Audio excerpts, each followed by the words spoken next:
Well, welcome. It is great to have you all here. I am Cindy, your host, and I am really excited today to introduce you to Dr. Noah St. John. And we're going to be talking about negotiating millionaire habits. So make sure you get a pad and pen because you are going to want to take notes for this. So welcome, Noah. It's great to have you here. Thank you, Cindy. Great to be here. And for those of you who may not know him, Dr. Noah St. John is known as the Millionaire Habits Coach, and some people refer to him as the mental health coach to the stars. He's CEO of Success Clinic, a global peak performance and business growth company, and he has worked with Hollywood celebrities, eight-figure company CEOs, professional athletes, top entrepreneurs, you know it. You can see why he's called Coach to the Stars. So why don't we dig right in, Noah? How did you come to study personal development? I grew up poor in a rich neighborhood, and I know that's a total cliche, but it's totally true. I grew up in this little town called Kennebunkport, Maine, which is one of the wealthiest communities in New England, but my family was dirt poor. And I mean that literally because we lived at the bottom of a dirt road in a drafty, unfinished house that my parents ended up losing to foreclosure when I was just 15 years old. So from a very young age, I was painfully exposed to the gap, the chasm between the haves and the have-nots. The haves was everyone else in the community. The have-nots was my family. Yeah. And now you hear these speakers, they get on stage, right? Motivational speakers or whatever. They say, well, we were poor, but we were happy. We didn't know we were poor. Well, my family, we freaking knew we were poor because my mother, bless her heart, reminded us every day that we were poor and miserable. So no, it wasn't happy. It sucked. So I literally said, how the heck do I get from here to there? And, you know, of course, this was long before the internet or anything like that. And I didn't have anyone to help me with that. So I just went to the library and started reading books. I read every book I could on self-help, personal growth, all the classics, Dale Carnegie, Napoleon Hill, Stephen Covey, you know, and really dove into those. And I really worked hard, tried to apply them, but, you know, I just couldn't get them to work for me. And so at the age of 25, I decided to commit suicide because I was so frustrated, so, you know, depressed and lonely and like nothing was working for me. So at the very last moment, my life was spared. And I didn't know why. I didn't know why I was still here on the earth. And so I went on another long journey to find what is my purpose here on the earth. Yeah. And then in 1997, over 25 years ago now, I discovered my purpose and I found why I was here. And I started my company, successclinic.com. At the time, I was living in a 300 square foot basement apartment with $800 in a book on HTML. That's all I had. I had no marketing, no sales, no business, no negotiation experience, no nothing. I just had a dream and a real desire to, as Steve Jobs put it, put a dent in the universe and really, you know, teach what I had discovered to the world. And so, you know, I began doing that, again, to know what I was doing. But since that time, we've helped well over 1 million people all around the world, 120 countries. Helped our clients add 6, 7, and 8 figures, you know, whether it's one-on-one coaching, group coaching, or my online courses, or, you know, one of my 20 books. And, you know, now from 300 square foot basement apartment, now I live in a 6,000 square foot mansion on a hill, and my beautiful wife and I here in Ohio. And it's just, it's been an incredible journey. Gorgeous, true rags to riches. Indeed. I can relate to you about the story growing up. Again, we knew we didn't have money because oh my God, I remember the fights between my parents. It was always about money, just never seemed to be enough. So now I often say that negotiating our mindset is our first and most important negotiation. And I know I've heard you speak to the fact that head trash is like the number one reason people feel so stuck. So I'd love you to chat about that head trash and how it keeps people stuck and what they might do about it. Absolutely. So for everyone listening to the program today, I want you to think about your goals, right?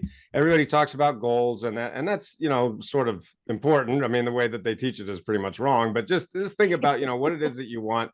Let's say that your top 3 goals for the next 12 months, right? So people say, well, no, you know, I want to grow my business. I want to start a side hustle. I want to write a book. You know, I want to have an online courses like you've got, or I want to do one-on-one coaching or group coaching or whatever it might be. Also think about your relationships. You know, I want to have a better marriage, or I want to find love, find my soulmate, whatever that might be. I want to lose weight, be healthy, you know, so it doesn't have to be just money. And, you know, of course, we've helped people with all of the above, you know, and more. But so think about your goals and then see, here's what happens. For most people, what they do is they think about that thing that they want, right? So let's say I want to add another, you know, $50,000 or $100,000 a month to my business, right? And what most people do is they say, oh, I really want to do that, Noah, but I can't do it because ... See, and then you just fill in the blank.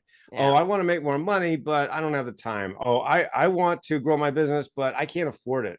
Oh, I want to do this, but I don't have the right connections, you know, or I'm too busy. I've got too many things going on right now, or whatever it is, right? So what happens is we set our goals, we say the things that we want, But then the very next thought for most people, for millions of people, is I can't do it because. Yeah. And see, everything that happens after the word because is what you believe. And that's what I call your head trash. Your head trash is the voice in your head that says, I can't do it because ... But here's the amazing thing about that. You always make yourself right. You always make yourself right. We humans have an infinite capacity to make ourselves right. If you don't believe me, think about the last time you've been in a negotiation, or think about every time you've been in a negotiation. Think about the other party. Do they think they're right? Yeah, exactly. So we humans have an infinite capacity to make ourselves right. But guess what? This is one area of your life where you don't want to be right, where you don't want to make yourself right, where you're not saying, well, I can't do it because. These are the types of things you want to not be right about. Yeah, so good. I love that. And so true. Our brain tries to give us what it thinks we want. And when we keep telling ourselves these negative stories, our brain goes looking for evidence of that. That's so right. Such an important point. Now, we often hear that, if we want our life to change, that we need to change. And I'd love some of your tips on, because I think a lot of people get overwhelmed going, okay, where do I start? So I'd love your thoughts on that. Absolutely. So one of the reasons that I've helped my clients, whether it's one-on-one coaching or group coaching, like for example, we have a called the 12-week breakthrough, where I help people make more in 12 weeks than they did in the previous 12 months, while winning their lives back, winning back 1 to 3 hours in their day, and 4 to 8 weeks per year, right? So it's not just about making more money. I mean, everybody out there saying, here's how to make more money, right? Just work 10 times harder and, don't see your family and don't take breaks and don't take any vacations, keep your nose to the grindstone. Sound good? And you're like, no, that really sucks. No, that doesn't sound good at all, right?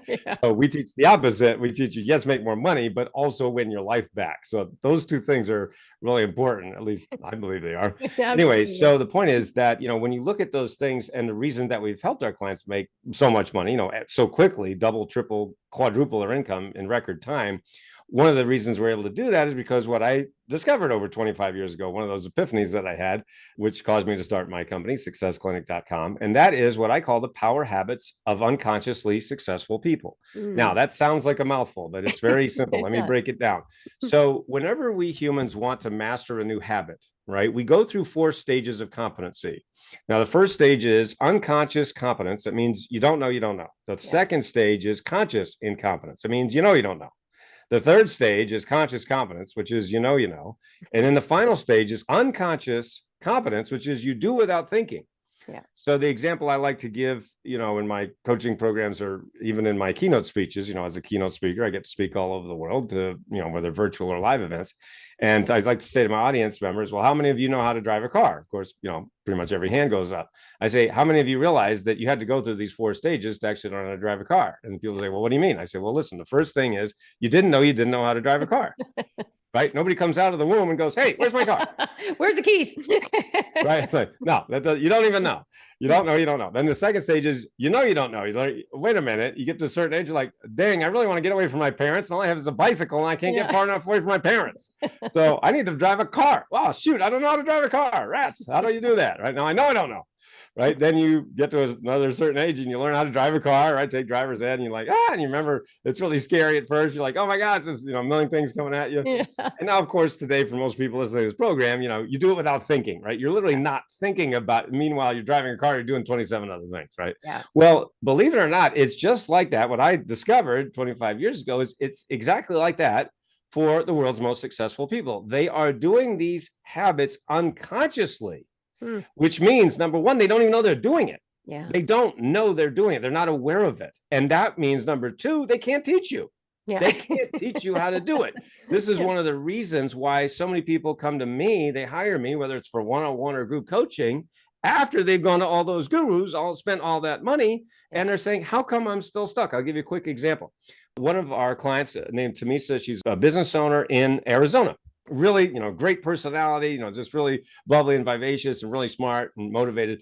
And she had spent tons of money. In fact, she's a self-proclaimed self-help junkie. That's her words, a self-proclaimed self-help junkie, right? So she was going to all these seminars, running around, doing all that stuff, going all the gurus, spent lots of money, but she just hit a ceiling in her business, right? She was doing well, doing okay, right? But just kept hitting that ceiling no matter how much money she spent. Well, a friend recommended me to her, and she joined my 12-week breakthrough program.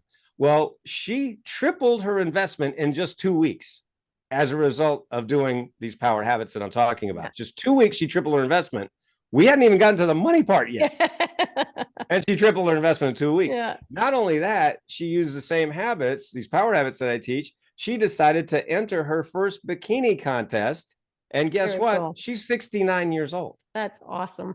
And so talk about taking out your head trash, right? Yeah. She literally said, she told me that, she had to confront tons of head trash, enter a bikini contest at age 69. I mean, good. that is pretty Yeah. impressive. I love that. So what are some of these habits? Can you share, give a few secret nuggets for our listeners out Absolutely. there?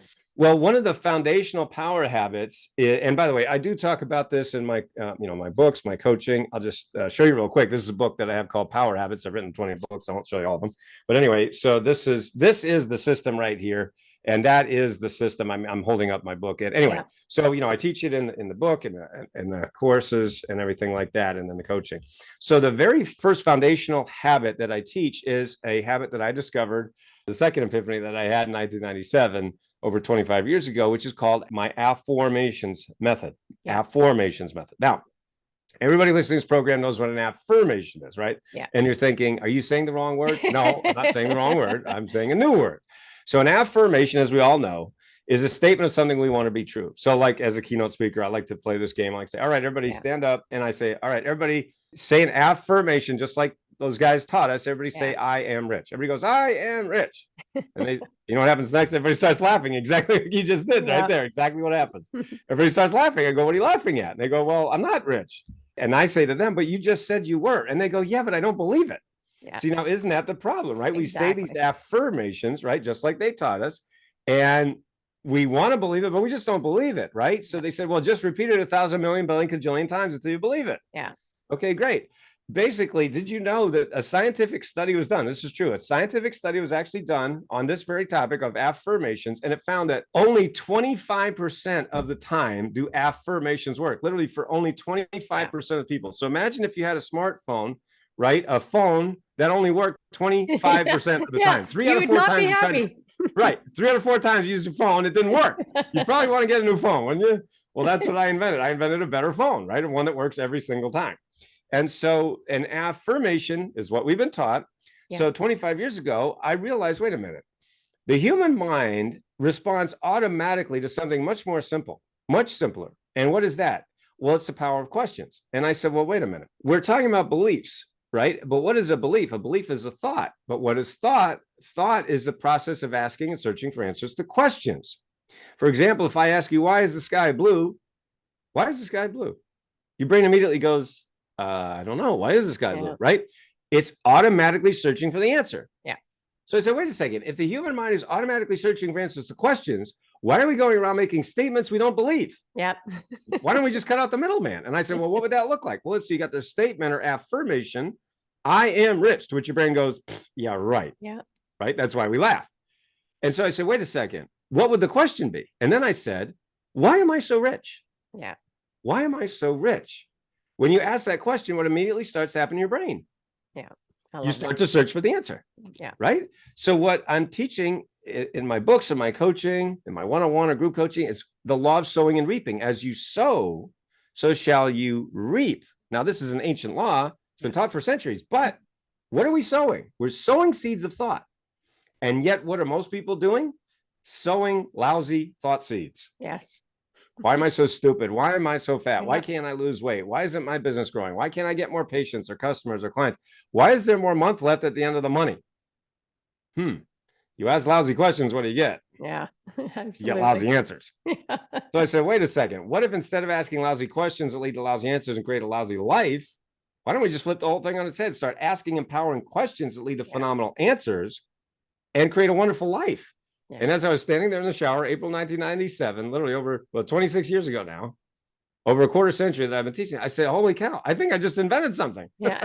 And so I had to give it a name, and the name I gave it was affirmations. Not affirm, but afform. This is another one of my books from the house. Affirmations. AFFORMATIONS. Afform. And you can go to affirmations.com and learn more about my now legendary affirmations method that we've helped over 1 million people all around the world to make more money, to lose weight, to find love, to grow their business. I mean, and just really do incredible things because the affirmations method is actually using the embedded presupposition factor of your brain, which simply means you're going to be asking better questions, which lead to better answers, better habits, and thereby that is how you create your dream life. I love it. I've often advocated they should be teaching that in elementary school, around Yes. the world. The Yes. power of questions. I mean, Yes. because we have that, everybody just says, oh, set your aspiration levels high. But I've often said, if you don't have a corresponding expectation that that's actually going to happen, right? So it's a beautiful combination. I love that Yes. power of the question. So great. And I know you've also coined the phrase success anorexia, which really caught my attention. So tell me, what is that and how do we avoid it? Yeah. So that was the other epiphany that I had in October of 1997, over 25 years ago now, when I realized that millions of people all around the world are unknowingly and unwittingly starving themselves of success. Now, think about when we think about, anorexia, we've heard this before, it's people who starve themselves of food. And so what I realized is that just like food and the human body, for many people, that's where, we've been told our worth comes from, is our bodies, right? Typically for females, right? Females have been taught for centuries that their worth comes from their bodies, even though that's not true at all, right? But that's what they've been told. Well, for males, for us, me being a guy, we've been told that our worth comes from our success, right? Our status, how much money we have, right? What kind of car we drive. So I realized, wait a minute, just like there's eating anorexia, there's also success anorexia. But here's what's so incredible about that for millions of women now, because women are not only being told or taught that their worth comes from their physical bodies, but also their level of success. So you have to look great and you have to have lots of money. Now, we men don't have that. We can look like a schlub. It doesn't matter. As long as you got money, who cares? You're good. Right? So it's totally not fair for women. Totally unfair. And I'm aware of it. And I'm a guy and I know that. All right. So it's not fair at all. So sorry. But, remember, and please hear what I just said. That is not where anybody's worth comes from. Nobody's worth comes from their physical body or from money, success, status, whatever. That's just what we're told, what we've been taught for centuries, right? For millennia, both men and women. Yeah. So I have been teaching for the last quarter century. Wait, hey, time out, everyone. That's not where your worth comes from, number one. But number two, you've got to learn how to stop starving yourself of success. Yeah. And so what everybody else out there is teaching is, basically, they talk about the symptoms of what I discovered. The symptoms, like here's a classic symptom, would be self-sabotage. Yeah. And I know this because I read every book on self-sabotage. Because remember, I decided to commit suicide. You can't get any more self-sabotaging than that. Yeah. So I was the poster child for this. Why do you think I wrote 20 books? Yeah. Because I needed them and nobody else wrote them. I had to write them myself. Anyway, so the point is that they're talking about symptoms. So again, classic symptoms, self-sabotage. Do you know what the treatment was for self-sabotage before my system? Do you know what the treatment was? Stop doing that. Yeah. That was the treatment. Yeah. It's basically, if you're sabotaging yourself, don't do that. Thank you. Wow, that's so helpful. Yeah, that's really profound. Appreciate that. That's a profound, life-changing insight. I know. Wow, man, it's basically like saying to an anorexic, well, why don't you just eat? Yeah. Oh, thank you. I never thought of that. Yeah. That's just brilliant, right? I hope you're hearing my sarcasm here, everyone. All right, my point is, no kidding. Duh, right? And so I had to fix the thing. I had to fix it by saying, okay, no, that's idiotic. Let's fix the thing, right? So it's the condition. It's kind of like when you go to the dentist, right? You go to the dentist because you have pain, right? Yeah. If you have, let's say you have a cavity, right? It's like, oh man, my tooth really hurts. Geez, I'm in pain, right? And the dentist looks at you and says, oh yeah, you got a cavity. Okay, next. Yeah. Hey. Yeah. Wait a minute. Fix it. What are you doing? Right? Oh, we don't fix things here. We just tell you what's wrong. What? Right? So anyway. I love it. So I fix all this stuff that all these clowns just leave behind. Okay. And so what are some of the tips to how to fix it then? So, I mean, you've hit on that fear of success. Right, absolutely. So going back, see, all of this works together, by the way, all these 20 books that I've written, and my 21st is coming out next month, but they all fit together, right? So think about your head trash, right? What I talked about earlier. Your head trash is a voice in your head that says, I can't do it because. When you keep saying, I can't do it because, what do you develop? Success anorexia. Yeah. Oh, no kidding. And then how do you fix success anorexia? The power habits of unconsciously successful people. Oh my gosh, the thing that I've been teaching for 25 years. What's the first power habit? Affirmations, which I just taught you. Oh my gosh, to see how it all fits together. Yeah. Almost like I know what I'm doing. Okay, but no, seriously, this is why we get, I'll give you another quick example. I had one client and he what he almost just like Tamisa, who I talked about earlier, right? He'd spent, I bet he was at 4 million in revenues for his business, right? His CEO, 4 million in revenue. Now that's pretty good, right? But he was stuck there for 4 years, 4 years straight. He just plateaued, flatlined, right?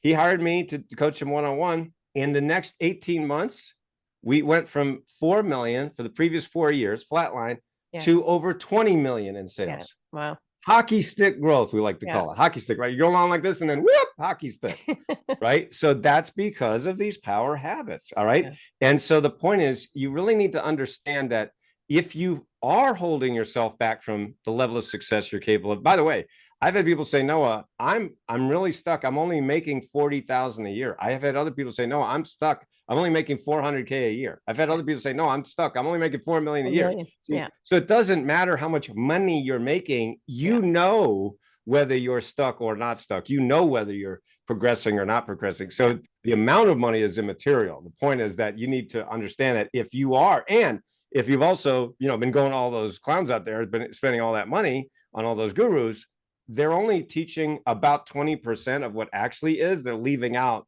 kind of like the iceberg principle, right? They're leaving out the important, really 90% that really causes success. Yeah. Well, I love that because I'm a big advocate of reframing success. I think for too long, we've defined sex based on a very competitive, dare I say, sort of more masculine model, and it's all about winning and losing and about money and power. And I know that you really advocate that living that 7-figure life is about more than money. So what are some of the other things that your systems work and that you suggest people start looking at? Yeah, absolutely. And that goes to my 20th book. I told you I wouldn't hold them all up, but anyway, it is called The 7-Figure Life. And the subtitle is How to Leverage the 4 Focus Factors for More Wealth and Happiness. All right. So this book, is in many ways my most personal book, because people have been asking me, begging me for this book for a long time, saying, Noah, how do you live a 7-figure life? How do I get to that? Either, multi-6 or 7. Again, the amount of money doesn't technically matter, because what I teach you in the 4 focus factors is it is about more than money. And what does that mean? Okay, well, let me show you what I mean. All right. So imagine if I said, okay, I'm going to give you $1 million and you have no time to enjoy it. Sound good? Like, no, that doesn't sound that great. No. Okay. I'll tell you what, I'll give you $1 million and you have to be depressed and frustrated and angry all the time. Sound good? No, not very good. No. Okay. I'll give you $1 million and you don't have anyone to enjoy it with. And you have no relationships. Sound good? No. Okay. None of that sounds any good. So that's why I realized that the 4 focus factors are, in fact, what I just said: time, energy, relationships, and money. All right. So when I give it to you in that presentation, in that perspective, everybody goes, oh, that makes total sense. Right. Because everybody's like, money, money, money, money. And money's great. Look, I grew up poor in a rich neighborhood. I know being poor. and it's funny. I mean, it's so obvious. Oh, and yet money doesn't matter. Of course all it matters. Of our conditioning is defined the opposite way. God, right? I mean, money. Hello, we want it. I want things, because what money gives you is options, and options gives you power, not power over other people, but power to choose your life. I remember when I, in my early 20s, when I was working in corporate America, and I hated it so much. And I felt that every day I felt like I woke up with someone's just choking me like this, like I was being choked. The life was being choked out of me. Now, I'm not putting down people who, have jobs or love their job or anything like that. It just wasn't for me. And I felt like the life was being choked out of me, so that's how a lot of entrepreneurs feel. And so that's the point, is that it is not only about the money, but it is crucial to realize that when we leverage those 4 focus factors that I talk about in the book, time, energy, relationships, and money, that's when you have a rich lifestyle. Yeah. And no, I love that you said choice, because I think a lot of people see life as happening to them. And I'm a big advocate that we get to, we determine our thoughts, we determine the meaning we attach to those thoughts. These are all choices that we make. So I'd love if you could share, and my whole thing is about negotiate your best life, choose to negotiate your best life. So what are 3 non-negotiable habits that you've committed to daily so that you can live into these 4 elements and choose a better lifestyle? I can answer that very quickly. You ready for those 3? You bet. Gratitude, gratitude, and gratitude. That is it. Gratitude. Because I tell you, I came from, I told you, growing up poor in a rich neighborhood, my mother, bless her heart, she's a very depressed person. and she's the depressing person. Sorry, Mom, I love you, but oh my God. And she constantly focuses on what's wrong, on the negative. Now, she was raised that way too. I mean, my grandparents, her parents, I met them, they're no longer with us, but boy, were they depressing people. Yeah. And it's like, holy crap, so I mean, I got that gene, if it's genetic, I don't know, or nature, nurture, whatever. I'm just like, it is so easy for me to focus on what's wrong. Yeah. Naturally, I mean, I decided to commit suicide at age 25. So it's like, pretty obvious that is true. So every day I choose to work on that habit of gratitude. Yeah. Okay. And focus on what is right. Yeah. It is so easy to focus on what we don't have. Yeah. And let's face it, social media makes it 1,000 million billion times worse. Yeah. Because in the 80s, I remember in the 80s, we had these things called ICBMs. Remember those ICBMs, intercontinental ballistic missiles. So everybody was like afraid that we were going to blow each other up, United States and Russia.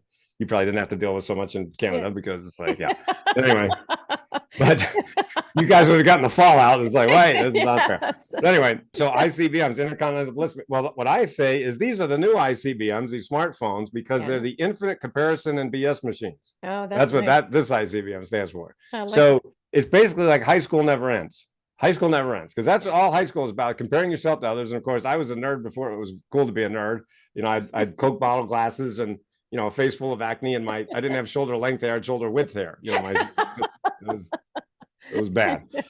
And so, it was like, oh my gosh. And I couldn't get a date to save my life. But anyway, my point is that, it's all about, I'm not enough.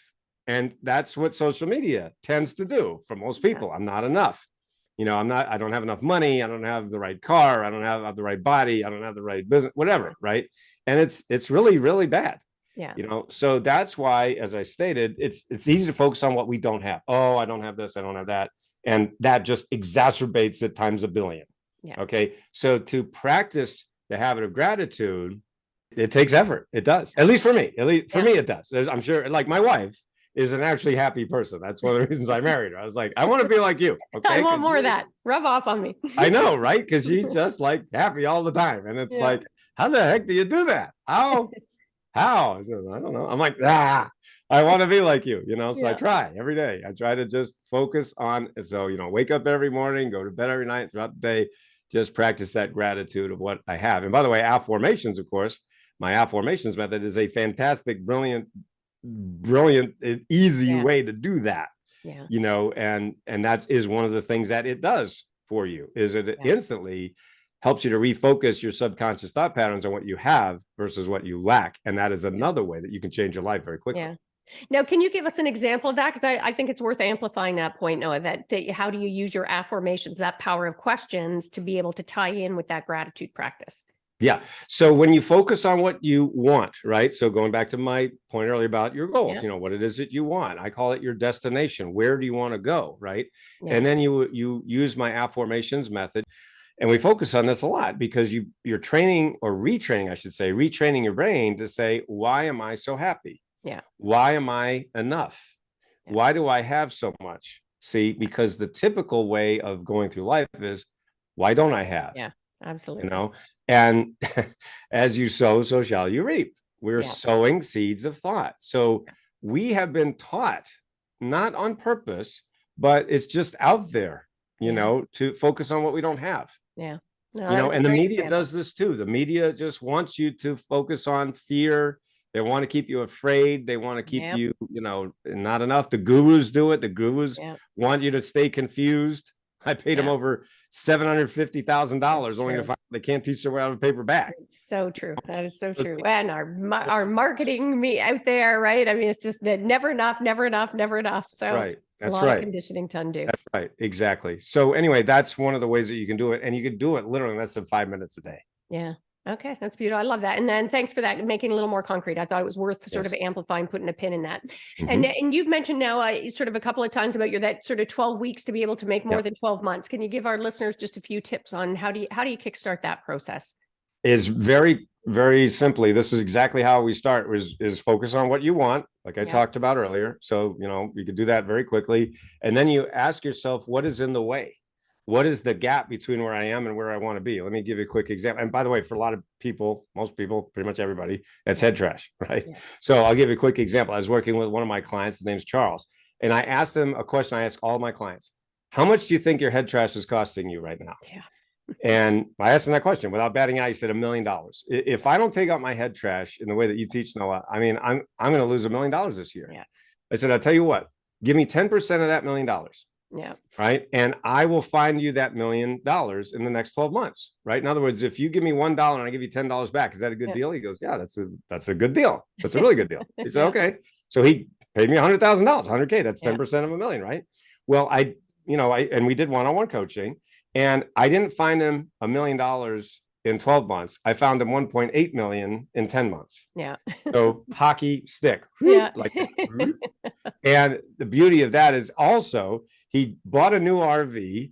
He went on a 7-week vacation with his wife. They drove around the southeast of the United States. And he said, no, not only am I making more money as a result of doing this, I've also got more time. I've never been able to take a 7-week vacation in my life. Yeah. I said, you're welcome. So he gave me $1, gave me $18 back. That's not a good deal. That's a great deal. Right. So that's the thing. You got to focus on what you want, understand what's in the way. And then, you use the formula. You just follow the form. That's what people really enjoy about it, is it's fill in the blank step by step. Yeah. It's plug and play, right? It's not like, oh, what do we do? And how does it work? No, we've done this thousands of times. And look, if it can work for me, somebody who was suicidal, let's face it, to turn around to this. I mean, honestly, I really believe it can work for anybody. Yeah. Well, and I think we really the one thing that's becoming increasingly clear is how much we underestimate the impact that head trash has, right? It impacts on absolutely everything. And what role does emotion play in all of this? I mean, I think, as I say, I call it negotiating your mindset. And everybody's always like, leave emotion out of negotiations. And I'm not sure that's great advice. So I'd love your thoughts on bringing emotion to the table. Yeah, I mean, emotions come from thoughts. All right. So everything comes from a thought. So if you're having an emotion in a negotiation, I mean, you don't want to be swept away by it. Yeah. But you do want to acknowledge it. Yeah. All right. Both, I think you should acknowledge it internally to yourself. And then I think also verbally acknowledge it. And you can just say something, wow, that, I'm just feeling a little sense of, whatever, fill in the blank, whether it's hesitation or defensiveness or something like that. And then you just label it. You just label it. You don't judge it. Yeah. And you also are not accusing the other party, right? You're just saying, wow, I'm just feeling a lot of this, or I'm feeling a sense of that. And you label it. That's really what we teach when we're talking negotiation, is just a label. Yeah. And then that way you give the other party the opportunity to say, oh, no, I didn't mean it that way. Or, well, yeah, actually, because blah, blah, blah, blah, blah. And then you give them the opportunity to say what they're feeling, because let's face it, we're dealing with human beings. You think humans are rational? Yeah. Have you met humans? Yeah. I know. We're all emotional creatures. We're run by our emotions. We back it up with logic, but we're all run by our emotions. Yeah. And so, I think it's very important to bring those emotions into any negotiation, both in your personal life and your business life. Yeah. No, I love that answer. I call it leaning into the messiness. I think whenever we see emotion, our tendency is to sort of back off. And I'm like, you know what? If you went to a doctor and the first time he saw some of your symptoms, he'd jump back. He'd never be able to die. So lean into that. Get curious, as you say. Ask those questions to find out. I think that's great advice. So, and I know you've got a hard stop here, and I can't believe luckily you're a fast talker like me. So we've crammed all kinds of information in here. And I normally like to end by asking, what's one of the greatest mindset shifts you've ever had? Doesn't have to be on this issue. It can be completely disconnected, but one of those aha moments. When I discovered AOFN over 25 years ago, the first thing I thought was, man, that is really cool.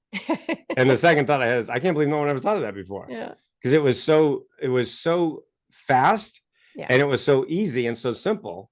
I have an easy button here on my desk to remind me, keep it, keep it simple, keep it easy, and I go, all right, just do that. And I was like, man, so that honestly, if you just do that one thing, it will change your life. We've seen that, a lot, over 1 million times. But remember, AOFN is the foundation of the power habit. You still have to do all the other things, right? It's not enough to just form. It's the first step. But we do have to do those other things. So whether you read my books or, take one of my courses or do one-on-one or group coaching with me, we've got lots of information, resources on our website. So make sure you avail yourselves of it, because the help is available. Yeah. And tell people where they can get that. I think they can get your book at sevenfigurelifebook.com. Is that right? That's right. Okay. sevenfigurelifebook.com. That's the new book, sevenfigurelifebook.com. And yes, you get over $300 worth of bonuses because you're listening Nice. here. So the number seven, sevenfigurelifebook.com, and just order the book on Amazon and then come back and put in your information. I'll send you over $300 worth of free gifts. And then if you want to learn more about how I help my clients make more in just 12 weeks than in the previous 12 months while winning their lives back, breakthroughwithnoah.com. Easy to remember, breakthroughwithnoah.com. You can watch an 11-minute video, and then there's lots of case studies and stories like that, and then you can schedule a breakthrough session, and we can see how this can work for you, for your situation, for your business. So breakthroughwithnoah.com. And we'll make sure to put those in the show notes for our listeners out there as well. So Noah, thanks so much for taking the time to share some of these insights and kickstart that process for people to let them realize they have a choice on how they want to negotiate their best life. So thanks for coming. My pleasure. And for our listeners out there, I'm sure you got lots of value from this episode. You may want to re-listen to it because there was lots of stuff packed in there really quickly. Make sure to subscribe if you haven't done that already. And make sure to share this with anyone that you think could get some value from this message. And frankly, being able to up-level your life is a message that everybody can benefit from. So share broadly. And before we sign off today, just really quickly share some ways we can work together if you're looking to up-level your negotiation skills. I've got everything from online to group to my signature one-on-one or VIP experiences to help you better leverage your innate power to get more of what you want and deserve in life. And if that sounds interesting, check out artoffemininenegotiation.com and or grab my book that is hot off the presses now, Art of Feminine Negotiation, How to Get What You Want from the Boardroom to the Bedroom. And that is a wrap for this episode. So until next time, you go forth and negotiate your best life on your terms so you can stop missing out and start getting more of what you want and deserve from the boardroom to the bedroom. Until next time, take care.